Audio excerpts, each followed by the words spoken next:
The United States death penalty should be set up like the Roman Colosseum. Prisoners sent to death for heinous offenses should be forced to fight it out for a chance at life. The prison system is packed full. We have the most people in any prison system in the world. Though only 35 states offer the death penalty, they are suffering because of the high costs. If we were to hold yearly death penalty fight for your life style competitions, we would spend far less money, have fewer people waiting their lives away on death row, and prevent the growth of heinous acts that require the death penalty. Incarceration is one of the main forms of punishment for felony offenses in the United States, and there are 17 categories of offense. It's easy to see how that system could become full. Adam Laptek reports that there are over 2.3 million criminals behind bars in the United States. That means that nearly 1 in 100 Americans are behind bars. As explained by Janet Monteiro, the United States has the most people in prison in the world. China, which has 4 times more people than the United States, is a distant second with 1.6 million people in prison. As of July 1st, 2009, the number of inmates on death row across the nation was 3,279. In a report by the Death Penalty Information Center, it has grown by 50 since January 1st, 2009. Over 35 states have the death penalty. Only 35 states have the death penalty due to the cost. Philadelphia Inquirer cited the high cost of Pennsylvania's death penalty as a key reason for supporting an abolition bill that has been proposed last month. The Roman-style Colosseum fight to the death would become a spectator event, producing money, do away with millions of dollars that are spent on lethal injections, slow the growing amount of death penalty judgments. It would show that terrible things happen to you for doing terrible things. That is a lesson in itself. How the death is brought about has been a discussion for far longer than the penalty itself. We use lethal injection, which is a drug that stops your heart.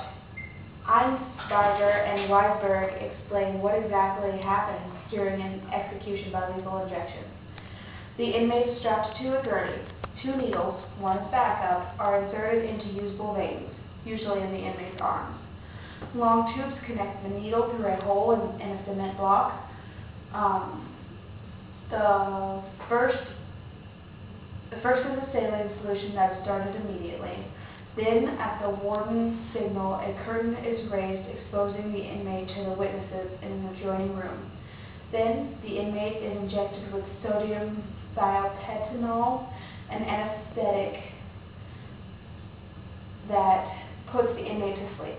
Next flows Papain or pancurium bromide, which paralyzes the entire muscular system and stops the inmate's breathing.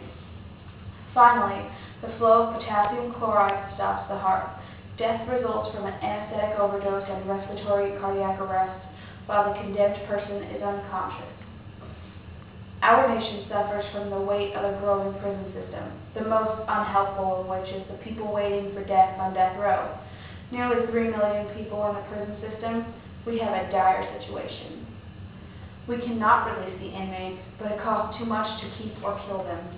What if we marketed them? All the inmates that are convicted to have committed an act worthy of the death penalty should be forced to fight another death row convict. Upon winning, they would be able to live one more day. Ancient Romans did this very thing to the inmates and captives of their own society. This would produce enough income to build the Colosseum, fund the rest of the prison system, and maybe bring our country out of debt. Not much is needed to do this. A football field, some sponsorships, the proper authorities, and legislation.